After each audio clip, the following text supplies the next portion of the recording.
j'ai pensé à Simon, ça me rendait triste qu'il soit pas là. Et en même temps, je me disais, mais c'est incroyable à quel point quand on aime une personne, et ben on peut réussir à faire des choses dont on s'imagine pas capable. Tu vois, moi prendre ce départ déjà en si peu de temps, c'était à peine 1 an après son décès, c'est quelque chose de très fort. Et même si je me suis dit je vais faire ça, au fond j'y croyais pas vraiment tant que ça avait pas eu lieu, tu vois. Et si j'ai réussi ça, c'est parce que mon frère était quelqu'un d'exceptionnel et je me suis dit cette énergie-là, cet amour que j'ai pour lui et pour mes proches, parce que je vis pas que pour les morts, ça peut m'emmener très loin. C'est ça qu'il faut que je protège, c'est ça qu'il faut que je cultive et dans les moments durs où je pioche, c'est ça qu'il faut que je réussisse à mobiliser.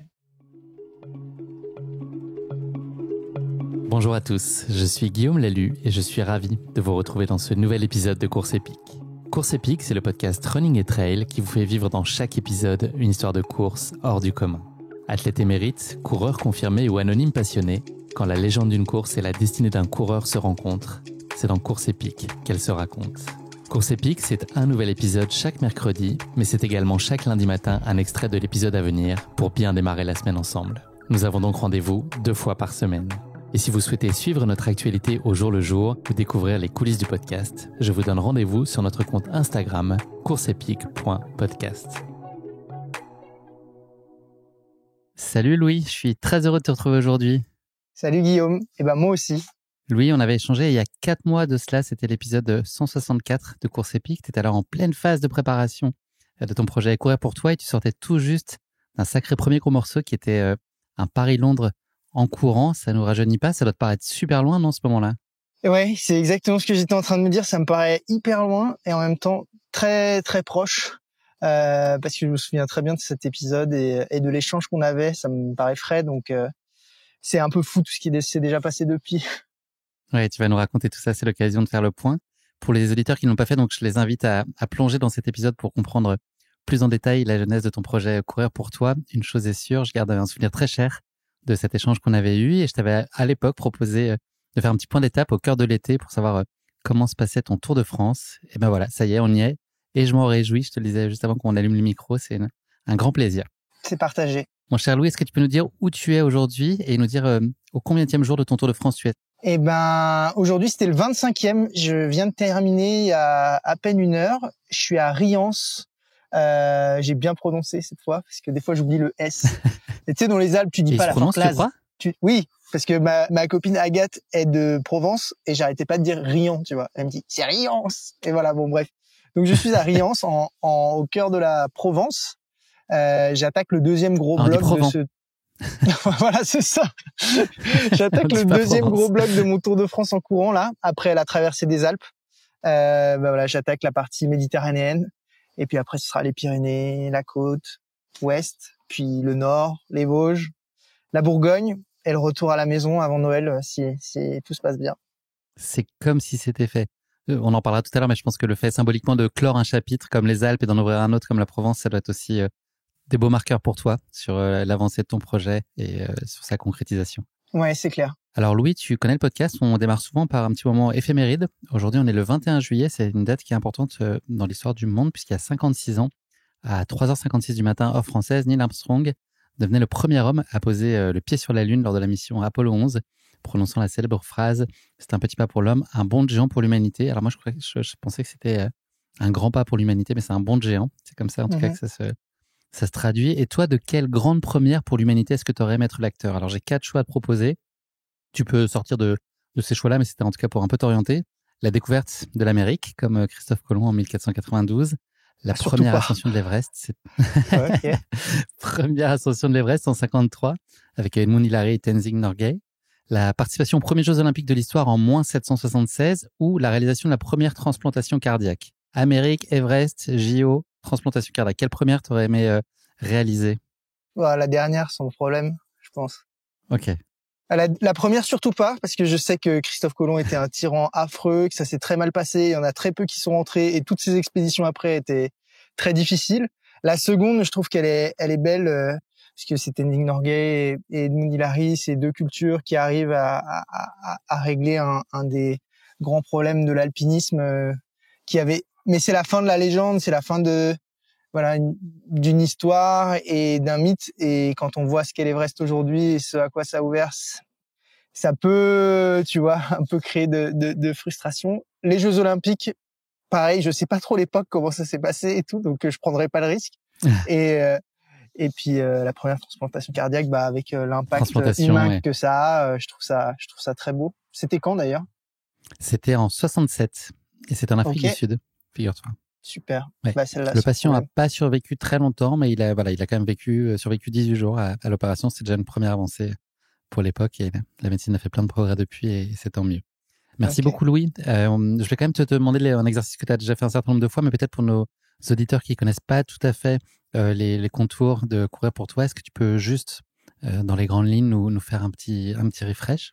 Bien sûr, courir pour toi, c'est un tour de la France en courant pour essayer de sensibiliser aux enjeux de la santé mentale et lever les tabous autour des troubles psy. C'est un projet qui est né d'une promesse que j'ai faite à mon frère Simon, qui était aussi mon meilleur ami, mon petit frère qui avait 2 ans de moins que moi et qui a été emporté par la dépression, qui a mis fin à ses jours à cause de cette maladie et qui était une personne incroyable, qui m'inspire toujours beaucoup, m'inspirait déjà beaucoup avant de son vivant et qui continue de m'inspirer beaucoup.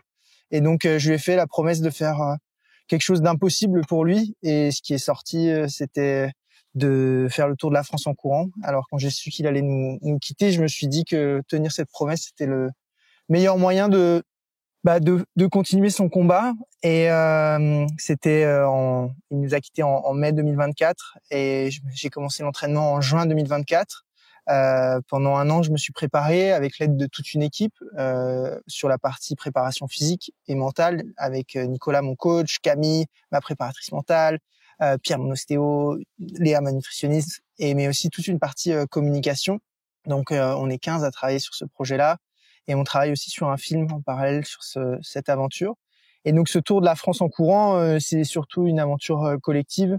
Et ça a pris le départ a eu lieu le 15 juin depuis chez mes parents à côté de Lyon à Francheville. Ma sœur Pauline m'accompagne sur toute cette aventure. Elle s'occupe de la partie politique du projet. Elle rencontre les députés, elle rencontre les maires de France pour recueillir leurs témoignages et leur faire signer le manifeste de la Maison Perchée, qui est l'association qui nous accompagne.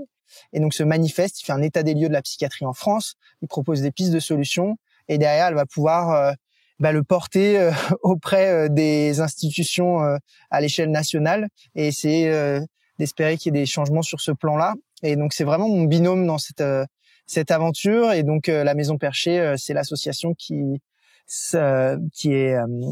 soutient le projet et qui aide des jeunes qui vivent avec un trouble psy et pour laquelle on essaye de récolter 100 000 euros. On a déjà récolté presque 45 000 euros sur le site courirpourtoi.fr. Et donc, c'est aussi le but de ce Tour de France, c'est donc mettre la lumière sur les troubles psy, ce sujet, essayer de faire bouger les choses politiquement, vivre des choses collectivement avec des gens qui aimaient Simon et pour qui Simon comptait.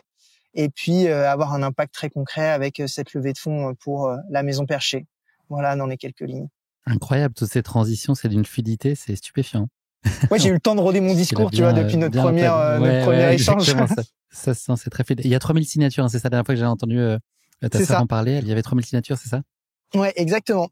Je sais plus où on en est là précisément, mais ça continue d'avancer. Vous pouvez le signer sur le site de la Maison Perchée. Vous tapez manifeste Maison Perchée et vous pouvez y accéder et signer si ça vous parle. Au boulot. Est-ce que tu peux nous donner juste quelques chiffres clés? On sait que le sportif compte évidemment dans ce projet-là, mais c'est une aventure qui a un cadre bien plus large. Juste peut-être pour donner une idée en termes de kilomètres, de dénivelé, ce que ça implique pour toi, le nombre de jours où tu vas courir et il y a un mètre étalon qui est le nombre de marathons que ça peut représenter. Voilà, si tu peux nous guider là-dessus. Bien sûr. Moi, je vais essayer de boucler ce Tour de France en courant en à peu près 150 jours de course. Ça représente près de 130 marathons en 150 jours parce qu'il y a environ 6000 kilomètres à parcourir, presque plus de 120 000 mètres de dénivelé à couvrir aussi. Et voilà, il va y avoir toutes les saisons. Ah non, il y aura pas le printemps. 3 saisons, l'été, l'automne et l'hiver. On te souhaite qu'il n'y ait pas le printemps. Quoique je suis parti le 15 juin, donc d'une certaine manière. Ouais, c'est vrai, techniquement, tu as eu 6 jours de printemps, effectivement. Ouais, c'est vrai, t'as raison. C'est un parcours qui est très établi. Tu nous as donné les grandes zones là en préambule de cet épisode. Il y a aussi, je crois, des choix de cœur dans le parcours. C'est-à-dire, tu t'es autorisé. Je pense que le point de départ est très symbolique. Il y a d'autres endroits aussi qui étaient vraiment importants pour toi à privilégier pour orienter aussi le cap que tu voulais donner à Tour de France. Ouais, mais déjà la France, c'était un choix de cœur. Ça comptait pour moi de faire un projet qui me paraissait impossible dans un lieu qui finalement est très proche. Tu vois, tout ce que je fais, moi là, je pourrais rentrer chez moi en même pas une journée de route en voiture.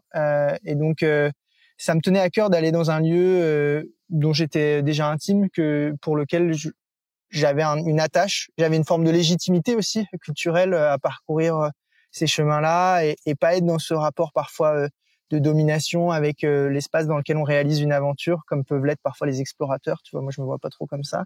Et donc faire le tour de la France, c'est quelque chose de hors norme pour moi, qui me paraissait impossible. Et donc je me suis dit mais je vais le faire. Et en même temps c'est quelque chose où je savais que j'allais trouver des choses personnelles, intime, et que j'allais pouvoir relier des points qui comptent, qui ont de l'importance pour moi, pour mon identité. Et tu vois, j'ai réfléchi ce matin, tu vois, à ça. Je me disais, c'est vrai que on n'a jamais voyagé aussi loin, mais on n'a jamais eu aussi peu connu nos voisins, tu vois. Et on n'a jamais eu aussi peur des étrangers, tu vois. C'est un paradoxe qui est assez fou. Et voilà, je me suis dit, c'est dans mes valeurs, c'est important aussi de rencontrer des gens que je connais pas et de pas chercher toujours plus loin que ce qu'il peut y avoir plus près de chez moi, et de connecter du coup des lieux qui me tenaient à cœur, donc de partir de chez mes parents qui est le foyer de ma famille, et de ensuite passer par des montagnes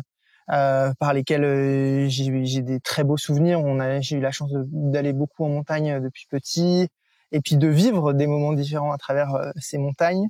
Et puis j'ai rattaché la Provence en courant. Ma copine Agathe vient de Moussier-Sainte-Marie, qui est un des plus beaux villages, je pense, du sud de la France, à côté du Verdon. Et c'est un lieu où j'ai beaucoup de souvenirs récents là-bas, et des très beaux souvenirs avec Simon aussi, dans sa dernière année.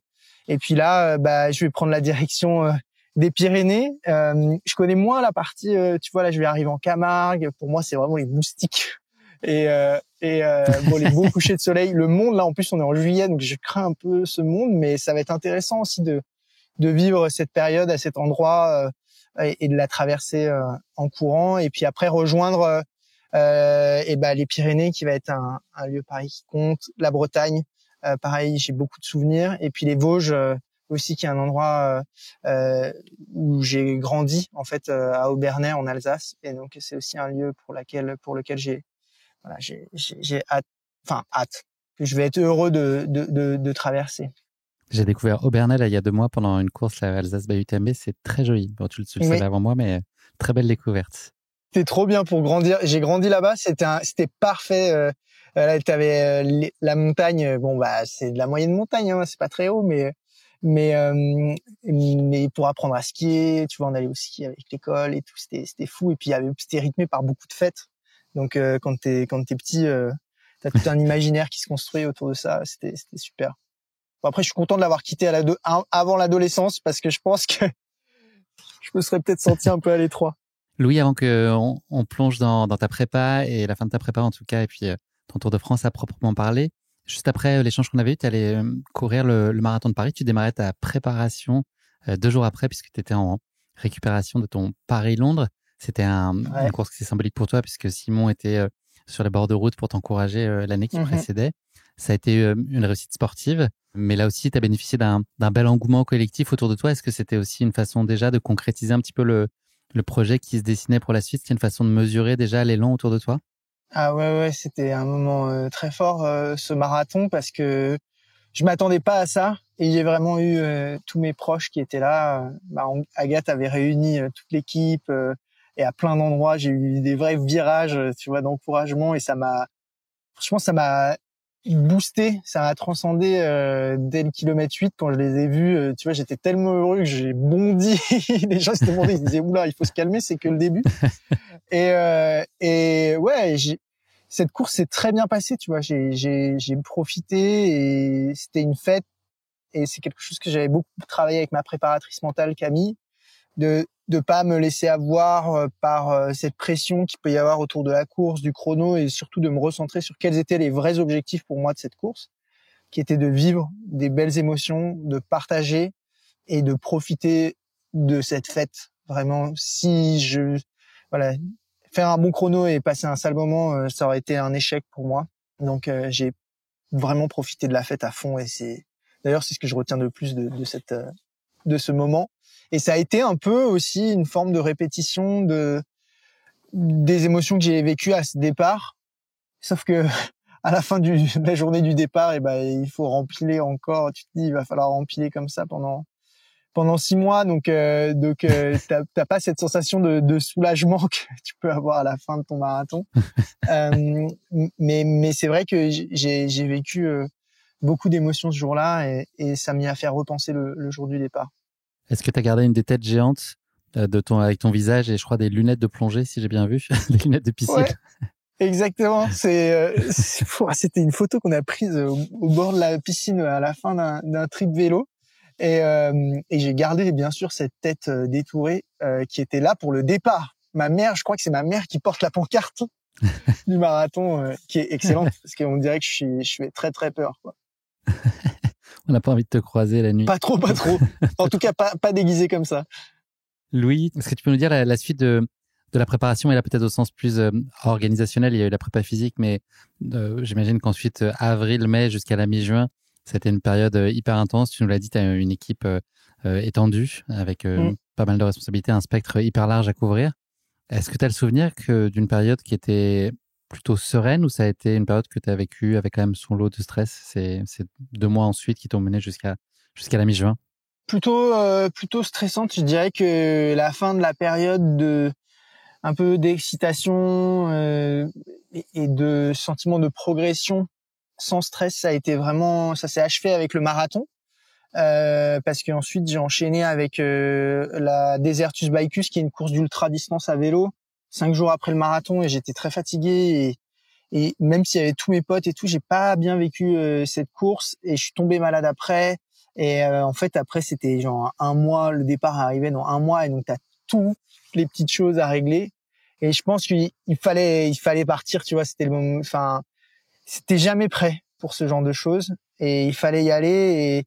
Et j'ai vraiment pu compter sur l'aide de mon équipe pour me remobiliser. Tu vois, Nicolas, mon entraîneur, et Camille, ma préparatrice mentale, m'ont vraiment aidé à me remobiliser, et voilà, à être prêt à bien vivre et accueillir ce départ. Ouais, il y a eu c'est tous les sujets logistiques, quoi. Aller récupérer le van, vérifier que le flocage du van est bon. Pour le départ, on avait fait un truc, tu vois, avec des gens qui viennent pour le départ. Donc en fait, qui veut venir, bien prévenir tout le monde. Et puis d'un coup, il y a eu beaucoup de médias aussi qui se sont intéressés à ce projet-là. En fait, j'ai même plus les souvenirs de tous les trucs que j'avais un peu en tête à ce moment-là, mais j'avais l'impression d'avoir une charge mentale de dingue. Et j'étais là, j'ai hâte de courir, comme ça j'aurais une bonne raison de pleurer. Pourvu que ça parte, ouais. Tu vois.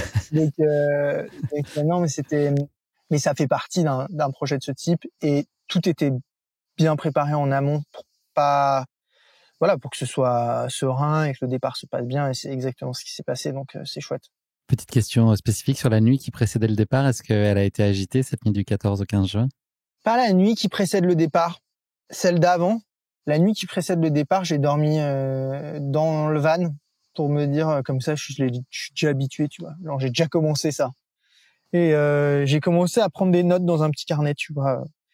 Le jour d'avant, j'ai écrit quelques petits mots sur ce jour-là, et en fait, j'avais vraiment des gens qui comptaient pour moi, qui étaient très proches pour moi, qui étaient là la veille, avec qui j'ai pu partager, profiter.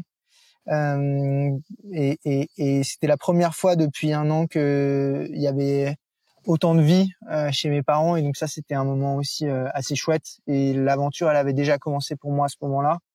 Et finalement, je savais que physiquement, ça allait bien se passer. Et c'était plus la première nuit, c'était difficile, tu vois. Genre, t'arrives, t'as couru 37 bornes, il y a beaucoup de monde autour de toi. Je me suis jamais senti aussi vidé émotionnellement, et tu vois, je me suis effondré, quoi, en pleurs, et je me suis dit: «Mais comment je vais faire ça?» tu vois? Et c'était Mmh. trop gros pour moi et en fait, bah, Pauline, elle a pris le relais, il y avait Agathe, Cécile aussi qui étaient là et Alda, le petit teckel, d'ailleurs, pour ceux qui l'ont vu passer sur les réseaux sociaux, ce n'est pas le mien et en fait, Peut-être pour repréciser, Louis, pour nos auditeurs. ouais, Donc Pauline, c'est ta sœur. Agathe, c'est ta exactement. copine, c'est ça? C'est Ta ça et chérie. Cécile qui est photographe et vidéaste, qui était là pour faire, des images du début du projet et Alda, pour foutre, le Bronx dans le van. Enfin, pour mettre du désordre dans le van et en fait, j'ai vraiment pu me reposer sur elle à ce moment-là et en fait et le lendemain matin, bah, ça allait et comme j'avais eu très mal le deuxième jour sur Paris-Londres, j'avais peur de revivre cette douleur, tendineuse, tu vois, dès le deuxième jour et d'avoir le sentiment d'être, tu vois, déjà de piocher et d'être dans le dur et en fait, la deuxième journée s'est bien passée et je l'ai super bien vécu et j'étais tout seul pour courir et ça m'a fait trop de bien et enfin, il y avait une forme d'euphorie sur cette deuxième journée qui était assez incroyable. Louis, je reviens juste un tout petit peu avant le départ. Sur le papier, sur le principe, qu'est-ce que toi tu appréhendes le plus et quelle est selon toi la plus grande difficulté là, face à ce qui t'attend et ces mois de marche et de course autour de la France? Au moment du départ ou maintenant? Au moment du départ, juste avant de t'élancer, quand tu te dis, OK, il va falloir gérer ça. Et c'est le truc sur lequel j'ai un peu plus d'appréhension. La fatigue physique, la blessure, la fatigue mentale,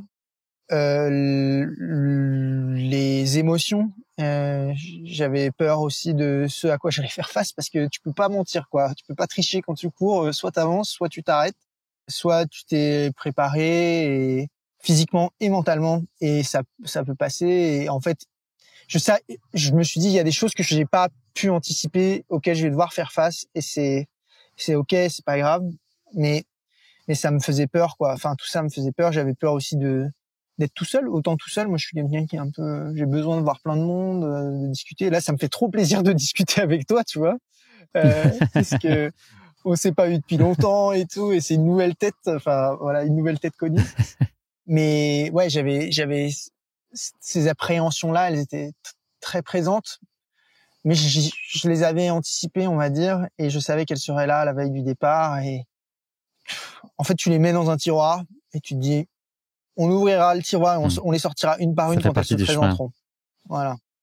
Là, je voudrais qu'on se mette dans ta tête le 15 juin. La chose que tu dis là, ta première foulée, le premier pas, là, le moment où c'est concret et ta première avancée, ton premier élan, qu'est-ce que tu as dans la tête? Et je me sens libéré à ce moment-là. Quand je commence à courir, je me sens libéré et ça y est, quoi. Chaque pas que je fais maintenant, ça me rapproche de mon objectif, tu vois. Vraiment, j'ai ce sentiment de me dire, je prends ce départ. C'est une victoire immense de réussir à prendre ce départ aussi bien avec autant de gens que j'aime autour de moi, avec mes parents qui sont là, ma sœur Pauline qui est là, toute l'équipe. Et ça, c'est vraiment fort. Après, juste avant, j'étais très ému. J'ai pensé beaucoup à Simon et en fait, ce qui était chouette, c'est que j'ai pensé à Simon, ça me rendait triste qu'il soit pas là. Et en même temps, je me disais, mais c'est incroyable à quel point quand on aime une personne, et ben on peut réussir à faire des choses dont on Mmh. s'imagine pas capable. Tu vois, moi prendre ce départ déjà en si peu de temps, c'était à peine un an après son décès, enfin c'est quelque chose de très fort. Et même si je me suis dit je vais faire ça, au fond j'y croyais pas vraiment tant que ça avait pas eu lieu, tu vois. Et si j'ai Mmh. réussi ça, c'est parce que mon frère était quelqu'un d'exceptionnel et je me suis dit cette énergie-là, cet amour que j'ai pour lui et pour mes proches, parce que je vis pas que pour les morts, euh, ça peut m'emmener très loin. Et c'est ça qu'il faut que je protège, c'est ça qu'il faut que je cultive. Et dans les moments durs où je pioche, c'est là où c'est ça qu'il faut que je réussisse à mobiliser. Louis, donc tu nous l'as dit, donc il y a eu la première journée, et puis des questions sur ensuite la deuxième journée, sur la façon dont ton corps allait réagir. On entend souvent que le corps s'adapte à des efforts répétés, quand bien même ils sont très conséquents. Tu as eu un moment où tu as eu le sentiment d'avoir trouvé ton tempo intérieur et que ton corps se libérait et acceptait en fait ce qui allait devenir son quotidien? Ouais, je trouve qu'il y a plusieurs niveaux, tu vois. Il y a pas tac, tu te réveilles, c'est bon, tout est prêt, c'est ma routine. Euh, plus besoin d'aller bosser, en fait, il suffit d'aller courir. Maintenant, c'est la même chose. Il y a vraiment déjà au bout de 4 jours quelque chose qui se passe. Les deux trois premiers jours, c'est vraiment, t'as l'impression que ça se dégrade, tu vois, physiquement, et c'est un peu une sensation bizarre parce que tu sais que tu pioches tout le repos là que t'as accumulé là, ça y est, c'est les cartouches que tu grilles et ton état se dégrade en fait petit à petit et ça c'est assez stressant. Faut pas trop s'écouter, faut s'écouter mais pas laisser son esprit trop s'emporter et se dire bah voilà, step by step. Moi je me dis tout le temps ça, pas à pas. Et puis frein à main, tu vois. Je suis vraiment parti avec le frein à main et je continue de le faire et je pense que c'est une très bonne stratégie, lentement mais sûrement. Et après, au bout du 4e jour, tu commences à un peu t'habituer, tu tombes pas de fatigue le soir, tu vois. Tous les soirs, les 3 premières nuits, j'ai vraiment le souvenir de m'écrouler de fatigue et tout. Tu vois, j'aurais été incapable de te parler comme là, je suis en train de te parler. Et puis, j'ai fait la première semaine. J'ai fait 6 jours de course d'affilée. J'avais jamais fait ça en termes de dénivelé. Bah si, j'avais fait Paris-Londres, mais ça s'était mal passé, tu vois. J'avais jamais enchaîné 6 jours de course sans galère. Et c'était le cas. Et donc, je suis arrivé dans les Alpes, tu vois. Je suis passé par Annecy. Enfin, vraiment, je me suis dit, wow, c'est ouf.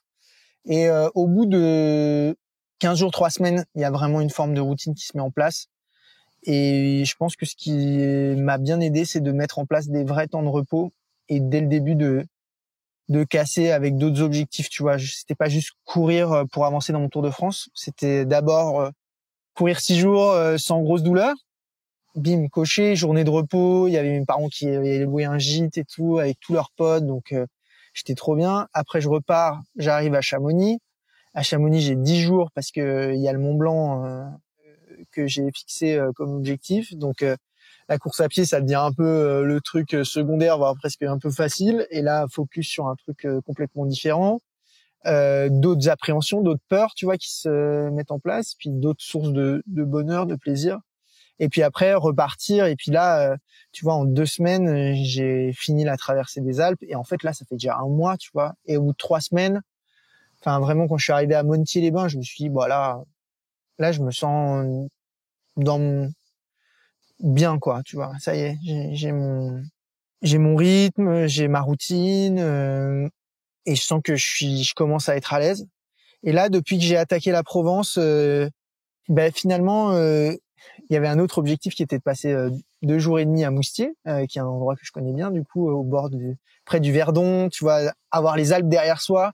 Donc là, je recommence un truc de 15 jours qui est la traversée de la partie Méditerranée pour aller ensuite taper les Pyrénées, pardon, qui est encore un très gros morceau. Et mentalement, aujourd'hui, c'était le 2e jour de reprise sur la partie Méditerranée. C'était très dur. C'était très dur. J'ai pioché, j'ai eu beaucoup de moments où je me suis assis, je me suis arrêté. Tu vois, tu questionnes, tu te dis mais là, en fait, je pars. Enfin, j'ai eu l'impression d'avoir fait un truc énorme. Et en fait, c'est le début, quoi. C'est le début. Les premières choses que tu mesures là au contact du réel de ce projet que tu as dû imaginer de mille et une façons, là quand tu es dedans et que les premiers jours sont passés, est-ce qu'il y a des choses où tu te dis ça j'ai surestimé cet aspect et à l'inverse d'autres tu t'es dit ok j'ai complètement sous-estimé ce que ça pouvait représenter comme difficulté ou challenge? Ouais, je pensais pas que ça parlerait autant aux gens, ce projet. Je vois qu'il y a beaucoup de personnes qui me donnent leur soutien, qui me remercient. Ça, je reçois beaucoup de messages en privé, et ça me touche parce que il y a vraiment une sincérité et tu vois, ça c'est très chouette. La force de certaines rencontres aussi, tu vois, sur le chemin, il y a une mère qui est venue me voir au milieu des Fises, qui est un massif dans les Alpes, euh, mais qui était trop contente de me voir là. Elle avait perdu son fils, tu vois, et elle avait un sourire. Putain, mais c'est génial, mais je te retarde pas et tout. Mais tu sais, moi, je suis pas en train de courir le marathon, là, pour le coup, tu vois, je peux prendre 2 minutes pour discuter quand même, tu vois. mais elle était venue, elle était venue pour se balader et puis pour échanger très rapidement. Et, en fait, c'était très chouette ça. Puis voir aussi que ça touche d'autres personnes, d'autres personnes qui ne sont pas de mon âge et pas forcément de mon milieu social. Et ça, c'est aussi très chouette. Je pense que il y a quelque chose que je pense que j'avais rien surestimé pour le coup. Je m'étais dit ça va être dur et c'est dur. Je m'étais dit ça va être très riche en émotions. C'est très riche en émotions. Ça va être très beau et c'est magnifique. Et voilà. Et puis peut-être que je me rends compte aussi à quel point je suis dépendant des gens qui m'accompagnent et des autres. Tu vois, je me dis ça, c'est un truc que j'avais pas forcément. Ça fait bizarre de se dire on est rien sans les autres. Et ben là, je le vis pleinement et c'est le cas pour tout le monde, je pense. Et là, je m'en rends compte et c'est chouette de voir aussi ce que les autres peuvent faire pour soi et j'essaie d'être assez reconnaissant, même si c'est pas toujours simple avec la fatigue et tout ça, mais voilà, ça c'est quelque chose que j'ai découvert par exemple pendant ce début d'aventure. Est-ce que la notion de journée type, c'est quelque chose qui existe? Est-ce que tu as quand même un cadre un peu défini sur tes horaires de réveil, sur essayer de pas arriver après telle heure, de faire des coupures au moins X fois dans la journée? Est-ce que tout ça, c'est très structuré? Est-ce que il y a de la place à de l'imprévu par la force des choses? Ou est-ce que quand même tu t'astreins à une espèce de cadre de principe en tout cas? Ouais, il y a un rythme, enfin quelque chose, un cadre qui bouge pas, c'est celui d'avoir du repos régulier, d'avoir des phases de repos au bout de 5 à 7 jours de course. Il y a aussi une distance à pas dépasser en fonction du dénivelé. Je dépasse pas les 45 bornes quand il y a peu de dénivelé, donc en dessous de 500, et je dépasse pas les 2500 mètres de D+, donc j'ai fait des journées à 28 km, tu vois, à cause de cette limite. Et voilà, et en moyenne, et voilà, toujours la question de l'alimentation aussi, ça vient vraiment créer un rythme dans le projet, dans l'aventure. Et après, il y a, ouais, j'ai l'impression qu'il y a une routine aussi mentale qui se met en place.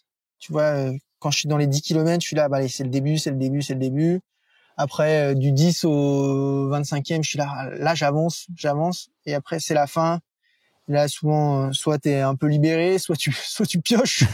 Et voilà. Et après, ouais, c'est très, puis se coucher très tôt. Là, c'est s'adapter aussi aux conditions météo. Là, il fait très chaud, donc j'essaie de partir tôt. Donc ça peut être des réveils à 5 heures des fois. Voilà. Donc c'est aussi le jeu.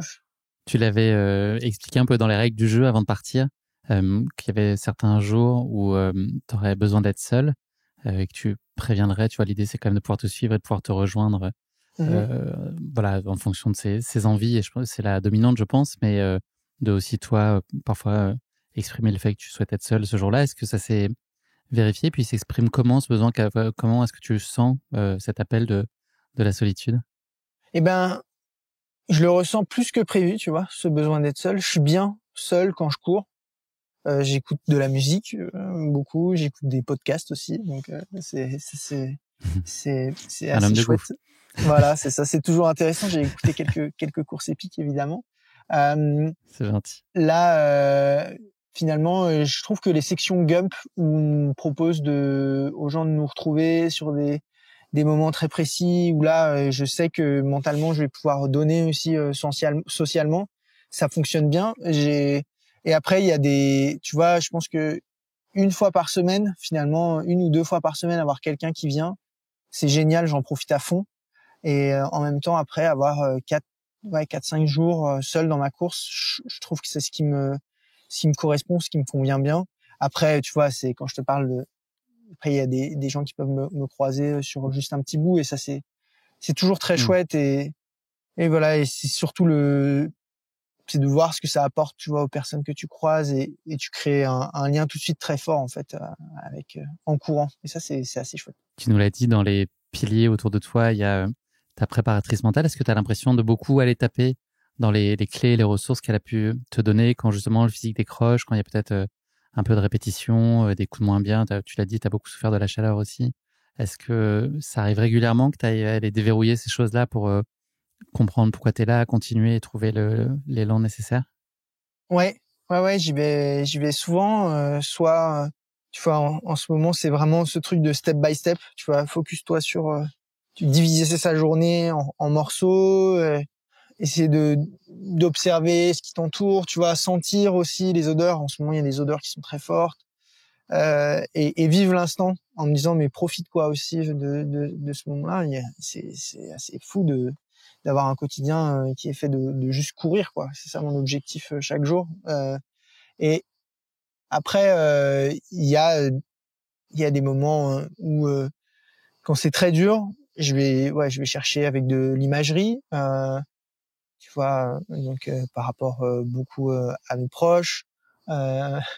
Euh, et puis je me rappelle que je suis là pour ça et pourquoi je suis là aussi. Ça va beaucoup m'aider, essayer de voilà entraîner mon cerveau à une dynamique positive plutôt que de se laisser absorber par ces émotions négatives, même si elles ont une place et il faut les traiter juste au bon moment. Mais pendant l'effort, être dans le moment et pas se laisser emporter quoi. C'est que courir au final. Genre au final, à la fin de la journée, s'il y a 35 bornes ou 40 bornes, bon ben quand ça arrive ça, c'est souvent t'as déjà fait 15 bornes, bon bah tu peux peut-être un peu être dans le dur pendant 25 kilomètres, mais c'est pas un ultra, tu vois. Et déjà fait ça, et puis le soir tu fais le point, tu vois. Est-ce qu'il y a de la place pour beaucoup d'introspection parce que tu passes beaucoup de temps de façon répétée seul? Est-ce que au bout d'un moment, tu bascules complètement parce que tu as un peu fait le tour aussi de l'introspection, de ce que tu veux chercher au plus profond de toi, et là, tu es plus dans une démarche, tu as en chapeau évidemment le sens de ton projet, mais est-ce que tu es dans une démarche un peu plus mécanique ou d'émerveillement, d'observation, ou est-ce que tous les jours, il y a des choses à aller creuser sur qui tu es, ce que tu cherches à faire, ce qui t'anime? Ouais, je pense que c'est plus, ce qui est bien, c'est que comme j'ai du temps, j'ai même pas à me dire, ah tiens, il faut que je cherche au fond de moi ce que je veux vraiment, tu vois, qui je suis, tu vois, ce truc un peu, allez, je vais faire ce travail-là. Je me laisse un peu porter, tu vois, mon esprit. Je me rappelle beaucoup de souvenirs, en fait, finalement, de choses que j'ai vécues, d'émotions que j'ai vécues, tu vois, positives ou négatives, qui m'emmènent vers des idées de ce qui me plaît finalement. Et ah tiens, j'avais pas vu ce sujet-là de cette manière, et donc du coup ça t'amène à des réflexions. Après il y a aussi beaucoup de moments où je me dis là j'ai pas envie de réfléchir, j'ai juste envie qu'on me parle, donc je me mets un podcast et on me raconte une histoire, et ton cerveau du coup il se laisse emporter, tu t'identifies des fois, et c'est très chouette. Et puis il y a des moments où moi je pense beaucoup aussi à, tu vois, à l'après, qu'est-ce que je veux faire, où est-ce que je veux aller et tout.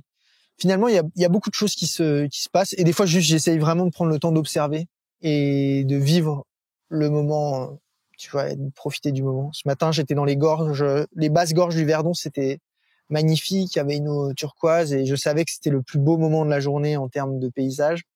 Bah, j'ai vraiment essayé d'en profiter.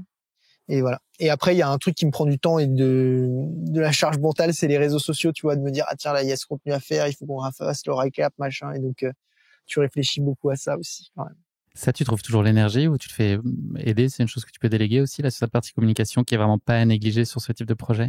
Ouais, bah ça, c'est clairement une énergie folle qu'il faut mettre là-dedans pour que ça marche. Et du coup, j'ai Agathe qui s'occupe de toute ma stratégie réseaux sociaux. Et j'en discute avec elle et tout, mais c'est elle qui prend le lead là-dessus et qui fait tous les montages et tous les contenus. Donc c'est chouette aussi tu vois, je fais un airdrop de tout ce que j'ai le soir, enfin un transfert de tout ce que j'ai le soir, et le lendemain elle Pioche peut. dedans, amuse-toi. Ouais, voilà, c'est ça, tu vois. On en parle et tout, mais c'est cool, et du coup t'as pas ce truc de Hmm. très enfin de te dire est-ce que ça fonctionne, c'est mon image, tu vois. Enfin t'as un truc très qui peut être un peu vicieux et pourrir ta journée si ça marche pas comme tu veux, alors qu'en fait c'est pas là le. C'est important, tu vois, que les gens Hmm. voient ce que tu fais, que tu puisses partager. Et puis aujourd'hui, pour ce type de projet, si tu veux de la visibilité, avoir un impact, c'est bien de savoir communiquer, de bien communiquer. Mais voilà, tout n'est pas tout ne dépend pas que de la performance d'un réel, tu vois, qui vient de sortir ou pas, tu vois, finalement. quand tu regardes le projet dans sa globalité. Donc c'est bien parce que c'est le truc le plus physique que t'as, c'est les réseaux sociaux, et c'est bien aussi d'avoir quelqu'un sur qui s'appuyer. Et en plus, elle est très douée pour ça, donc c'est chouette. Je me souviens d'avoir vu Joséphine, alias Joggeuse, elle te suit, je pense, de près. Elle avait fait Paris-Milan. Oui. Parce que voilà, elle travaillait pour les JO de Paris, et puis là, elle va travailler sur la suite à Cortina qui arrive bientôt. Donc, elle avait décidé de rejoindre les deux villes en courant. Et voilà, effectivement, ce qu'elle avait retenu, ce qui était le plus difficile pour elle, finalement, c'est cette partie-là d'alimenter les réseaux sociaux, d'avoir sous-estimé complètement le temps que ça pouvait lui prendre et la charge. Et je crois qu'elle déléguait pas cette partie-là, et qu'effectivement, c'était en termes de temps passé assez monstrueux. Ouais, j'en ai parlé avec elle et je me disais, mais comment tu fais, quoi? Enfin, j'ai vraiment respect, quoi, parce que j'en serais incapable. Ouais, c'est clair. Louis, dans les moments off, tu nous as dit que tu sacralisais ces moments-là. C'est quoi les principales choses dont tu as envie? Tu as envie de dormir, tu as envie de bouquiner, de penser à autre chose? Enfin, c'est quoi les choses dans lesquelles tu te réfugies en priorité dans ces moments-là? Eh ben, ouais, dormir, me reposer, manger. J'ai beaucoup d'appétit, tu vois, j'ai faim. Et puis être être entouré de proches, tu vois, être dans un endroit, tu vois, assez confortable avec mes proches. Ça me fait trop de bien. Et là, je sais que j'ai pas ça dans les prochaines journées de pause. Et je crois que c'est ça aussi qui mentalement ce matin m'a mis dans le dur, tu vois, voilà. Donc ça c'est. Et en ce moment, j'ai adoré avoir le Tour de France aussi à regarder le soir. J'ai vu que tu t'étais fait un petit setup pas mal là, pour le Tour de France, ouais. Avec Exactement. l'ordi bien calé. Ouais, c'est trop bien. Et puis c'est marrant le paradoxe il y en a qui font le Tour de France, tu vois, à vélo. Enfin, ça a la forme que ça a, mais et donc du coup de faire un Tour de France, et voilà, c'est assez chouette. C'est assez chouette. Ça me fait du bien. Et ça me fait une routine aussi. Je me dis putain, j'ai déjà vachement avancé parce qu'à la première étape ils étaient là et là moi j'en suis là, quoi. Je voudrais qu'on parle d'un des passages qui a été un peu différent. Tu l'as mentionné tout à l'heure. C'était le Mont Blanc que tu as Oui. fait avec ton frère Mathieu. Je sais que c'est une étape qui te faisait paradoxalement peur, mais avec laquelle finalement tu étais très en confiance parce que Mathieu, un pilier sur lequel tu te reposes les yeux fermés. Est-ce que tu peux juste nous raconter comment tu as vécu cette expérience? Et on a senti que le sommet était très émouvant pour toi. Est-ce que tu peux revenir un peu sur ce passage en particulier? Ouais, c'était un moment extrêmement émouvant parce que mon grand frère Mathieu, on fait beaucoup de montagnes ensemble, et aller à ce sommet ensemble, ça avait une symbolique très forte. Et en même temps, bah, du coup, il faisait aussi partie du projet pleinement à ce moment-là. Et c'est lui qui m'emmenait là-haut. Il y avait aussi mon entraîneur Nicolas et Fred de Goulet, qui est un guide exceptionnel. Et donc, d'être là-haut ensemble, ça m'a, ça m'a pris parce que c'était difficile. Il y a un moment, j'ai douté. J'ai failli renoncer à faire ce sommet parce qu'il faisait très chaud. Et donc, les conditions étaient pas très bonnes. Il y a un couloir qui s'appelle le couloir du goûter. Il y a beaucoup de chutes de pierres sur la voie normale, et donc du coup en fait c'est un peu la roulette russe. Si tu prends une pierre, tu peux y laisser ta peau, donc j'avais très peur qu'il arrive quelque chose à quelqu'un de l'équipe. C'était pas la voie qu'on avait privilégiée de base, on voulait la voie historique des Grands Mulets, mais en fait avec la chaleur, les chutes de Sérac, c'était pas possible non plus. Et donc il y avait vraiment, enfin, elle est haute cette montagne et tu la vois depuis la vallée tout le temps, et tu te dis il va falloir aller là-haut. Et voilà, j'ai eu de l'appréhension là-dessus. Il n'y a pas de difficulté technique particulière. Il y a cette dangerosité au niveau du couloir. Et après, quand même, l'altitude, qui est quelque chose, je savais pas si j'allais bien réagir. Et donc, ouais, puis la haute montagne, quand même, il y a des dangers qui sont inhérents. Et j'avais un pressentiment ça s'est trop bien passé depuis le début. Comment ça peut bien se passer aussi là-haut? Et il y avait potentiellement de l'orage et tout, donc j'ai vraiment douté. Et puis j'ai fait confiance. J'ai dit vas-y, si Fred il dit qu'on peut y aller, si Nico il dit qu'on peut y aller, si Mathieu il dit qu'on peut y aller, on y va. Il y a pas de problème. Et en fait, ça a été un moment incroyable. On était tous les quatre à fond. Mathieu il avait fait 0 acclimatation, donc j'avais un peu peur là-dessus, et en fait il était nickel, tu vois. On est arrivé au sommet en 4 heures depuis le refuge de Tétrousse, qui est assez rapide. Et puis en haut, grand beau, pas de vent, on a pu passer 30 minutes au sommet parce qu'on avait été assez rapide.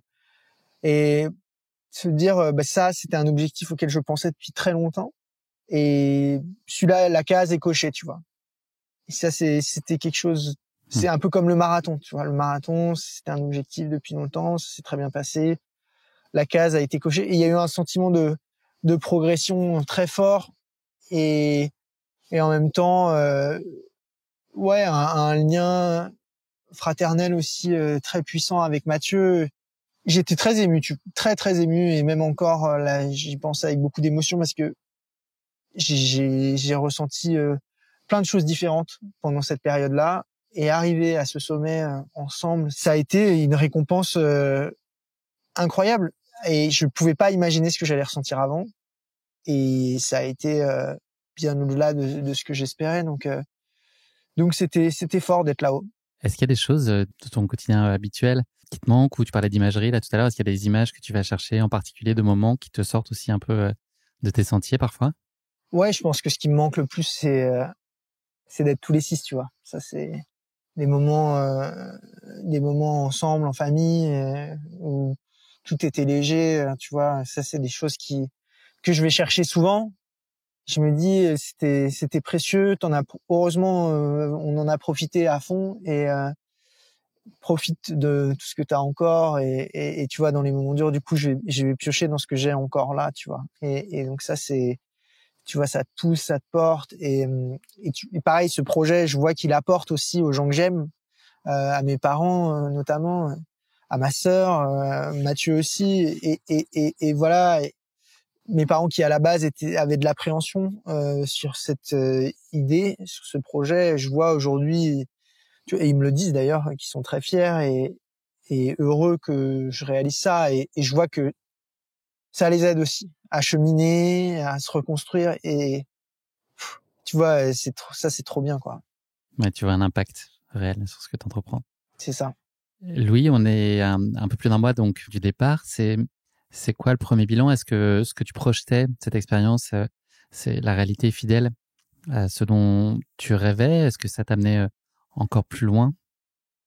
Je, je pense que c'est assez fidèle à ce que j'imaginais, et ça me donnait une forme de vertige avant le départ, donc c'est quand même assez riche, tu vois, assez intense.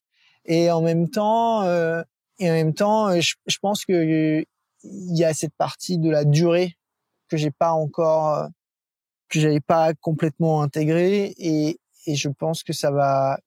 Là, au bout d'un mois, j'ai vécu beaucoup de choses, un peu comme j'imaginais. Cette traversée des Alpes, elle s'est passée comme je l'imaginais, mais différemment. Enfin, voilà, j'ai vécu des émotions. J'espérais vivre des émotions fortes, que mon corps tienne le coup, que ça se passe bien, que je sois entouré, qu'il y ait des gens qui viennent aux runs sociaux, que les personnes suivent mon projet, et c'est plutôt ce qui se passe. Et donc ça, c'est un peu ce que j'avais imaginé, et je pense que j'ai pas forcément projeté sur comment ça va évoluer au fil de l'aventure et comment vont se passer, tu vois, quand j'aurai fait dans 2 mois, j'aurai fait 3 mois, il en restera encore 3 potentiellement, tu vois. Et donc ça, tu vois, et dans 2 mois, il peut déjà se passer un paquet de trucs physiquement, mentalement, tu vois. Il y a beaucoup de choses, quoi. Chaque jour, je prends chaque jour un par un, tu vois. Je me dis, ok, chaque jour c'est une victoire, tu vois. J'ai réussi, pas de douleur, pas de pépin physique. Putain, trop bien, quoi. Un de plus. C'est reparti pour demain. Louis, tu avais dit avant de te lancer dans ce Tour de France en courant, je veux transformer la tristesse d'un drame en une force capable de déplacer des montagnes. Est-ce que tu te sens plus fort aujourd'hui? Alors, à la fois, oui, je me sens plus fort, physiquement, mentalement aussi, mais je me sens aussi fragile, quoi. Parce que je sais pas si demain ça va bien se passer, par exemple. Et tu vois, je me sens, il y a vraiment ce sentiment de voilà, tout peut basculer chaque jour, quoi. Et ça c'est quand même, c'est quand même assez particulier, tu vois. Parce que j'ai programmé mon aventure pour les 4-5 prochaines semaines. Mais en fait, si demain, je peux plus plier la jambe, les cartes sont peut-être redistribuées différemment.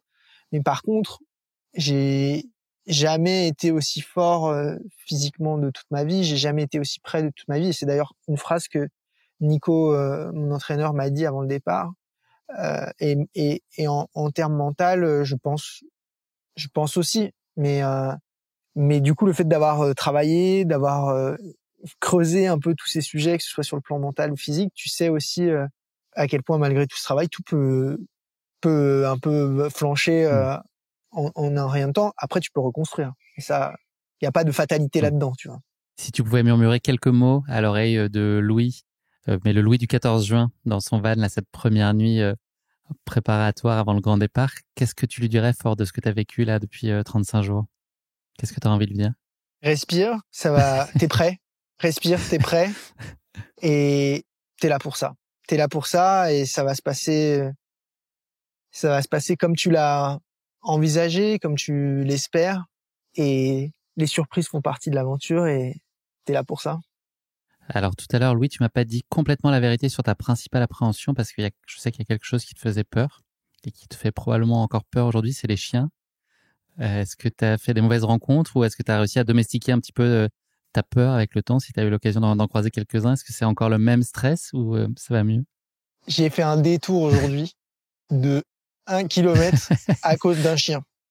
Encore. Et non, j'ai très peur des chiens, mais vraiment, genre, en fait, j'ai pas peur des chiens avec leur maître et tout, tu vois, mais j'ai peur, les chiens de ferme, sans laisse, sans chaîne, genre, où tu passes dans leur corps de ferme parce que t'as un chemin qui t'a emmené là alors qu'il y a pas grand monde qui y passe. Là, je sais que c'est mauvais plan, quoi, tu vois. Et donc, ouais, c'est vraiment une difficulté auquel je suis confronté régulièrement. Et bah, j'ai déjà eu plusieurs j'ai eu une expérience vraiment pas ouf dans le Beaufortin où il y a un Malinois qui m'a foncé dessus, qui m'a mis par terre parce que son maître l'a pas tenu, il était pas en laisse et je sais pas, il m'a mis par terre et après il est reparti. Donc ça, je suis content que ce soit passé comme ça et pas pire. Et puis il y a un truc marrant, c'est que j'étais en train de courir au bord d'une route avant Digne, donc c'était la semaine dernière. Et là, j'entends un chien qui aboie, pas le petit aboiement de teckel qu'il y a dans le van au début du trip, tu vois. Genre un vrai chien, un vrai chien de Provence, quoi, qui garde sa maison, portail grand ouvert, et je vois pas de laisse, tu vois. Et j'étais au bord de la route, et là, je me suis dit, bah, j'attends qu'une voiture passe, et puis je vais l'arrêter, je vais monter dedans, et c'est ce que j'ai fait, tu vois. Je suis monté dans une voiture pour 50 mètres, et je suis reparti. Et, et donc voilà. Et tout à l'heure encore, il y avait des patous qui étaient dans leur champ. Et bon, ça c'est ok. Tu vois, il faut juste respecter les règles quand tu croises un patou. Il y a pas trop de soucis là-dessus. Mais mais après, je revois un chien sans laisse qui s'est pointé parce qu'il a entendu les patous aboyer. Et tu vois, il marque, il me voit. Et je me dis, oh là là, c'est bon pour moi. Et donc pas de maître et tout. Donc là, j'ai fait un détour. Enfer. J'ai pris le chemin et tout. J'ai fait un bon détour d'1 kilomètre. Voilà. Moi, je suis un peu un fuyard quand il y a des chiens. Je peux en parler longtemps, hein. On peut faire un épisode sur les chiens. Merci beaucoup, Louis. On approche de la fin de cet épisode. Donc, tu l'as dit, il y aura un documentaire qui va retracer toute cette aventure. Mais ça y a encore un petit peu de temps et on aura l'occasion d'en parler ultérieurement.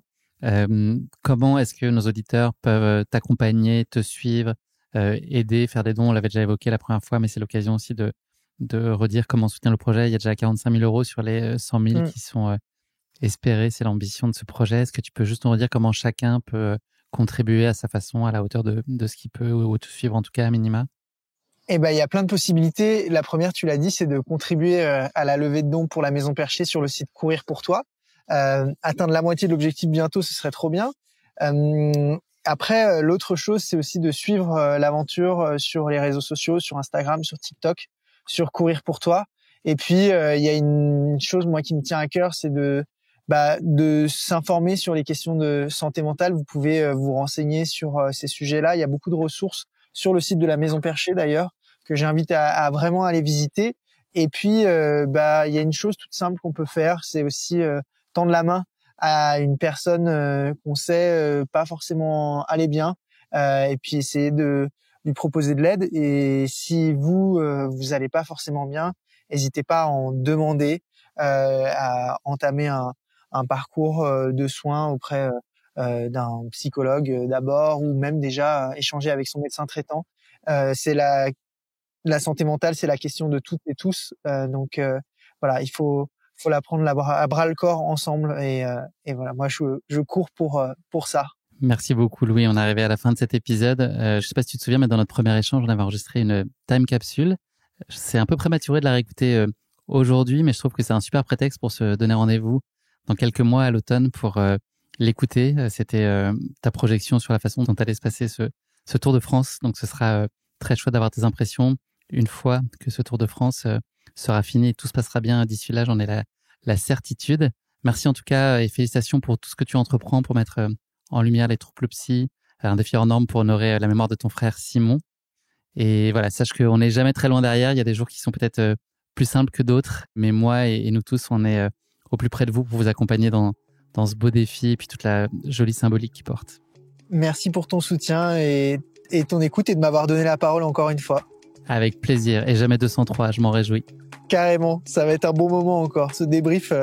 À la fois hâte et en même temps pas trop, il faut prendre le temps. Prends le temps, savoure ce qui t'attend, ça va être une belle aventure. J'espère que ce sera aussi bien, que ça se passera aussi bien que les 2 premiers. J'ai aucun doute. Trop bien, bah ouais, moi aussi. Prends soin de toi, à bientôt. À bientôt. Merci d'avoir écouté cet épisode. Si vous l'avez écouté jusqu'ici, c'est qu'il vous a probablement plu. Alors n'hésitez pas à noter le podcast et rédiger un avis sur votre plateforme d'écoute favorite. C'est essentiel pour soutenir ce travail indépendant. Cela ne vous prendra que quelques secondes et ça change beaucoup de choses pour le podcast.